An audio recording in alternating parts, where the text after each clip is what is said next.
আসসালামু আলাইকুম ভাইয়া।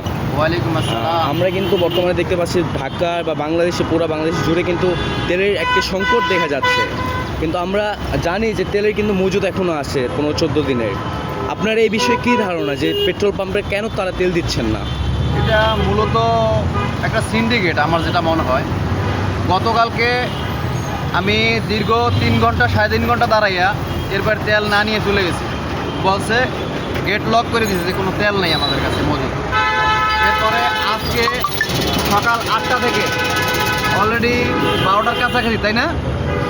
এ পর্যন্ত বসা, এখনও আমি মনে হয় 250 গাড়ির পিছনে আছি, আর আমার পিছনে আছে আরও ধরেন 500 গাড়ির মতো সর্বনিম্ন।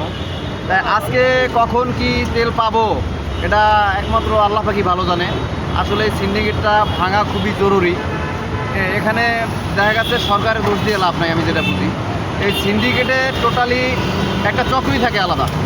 আসলে এই চক্রটাকে ভেঙে দেওয়া দরকার।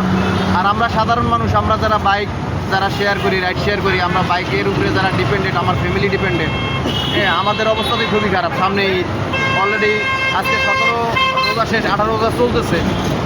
আমাদের দিকে আমার ফ্যামিলি ছেলে মেয়ে সবাই তাকাই রয়েছে, আত্মীয় স্বজন। কারণ আমাদের যদি ইনকামই না থাকে, আমরা যদি বাইকে তেলই না পাই, তা আমরা কীভাবে গাড়ি চালাবো, কীভাবে একটা প্যাসেঞ্জার নেবো, কীভাবে ইনকাম করবো? আসলে সর্বোপরি কথা হচ্ছে এই সিন্ডিকেটটা ভাঙলে আমরা স্বচ্ছভাবে একটা দেশে সর্বনিম্ন 6 মাসের তেল মজুদ থাকে। তো সেখানে এই যুদ্ধ শুরু হয়েছে ইরানে কতদিন? আজকে 8 দিন, হয়তো বা 9 দিন, 9-10 দিন। 9-10 দিনের মতন। এখনই আমরা তেল পাচ্ছি না, এটা আসলে মেনে নেওয়ার মতো না। এটা ঘৃণিত একটা বিষয়। আসলে আমরা এটার তীব্র নিন্দা জানাচ্ছি। ঠিক আছে ভাই, ধন্যবাদ। আসসালামু আলাইকুম।